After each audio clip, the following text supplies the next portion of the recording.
నవ్వితే నవ్వని ఏందంట, ఆడు నవ్వాలి, నేను ఈ దీనస్థితిని అనుభవించాలి, ఈ రెండు సీన్లు ఆయన చూడాలి, ఆయన నన్ను ఎత్తాలి.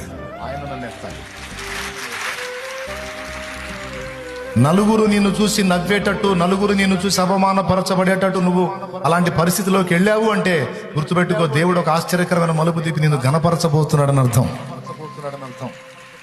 ఆ ఘనత నీకు ఇవ్వడానికి ముందు, ఘనత ఇస్తే నీవు గర్విష్టి అవుతావు గనక, అహంకారం చూపుతావు గనక, ముందు అవమానాల్లోకి తీసుకెళ్లి అనుభవాలు నేర్పి ఆ తర్వాత నిన్ను ఘనపరుస్తాడు.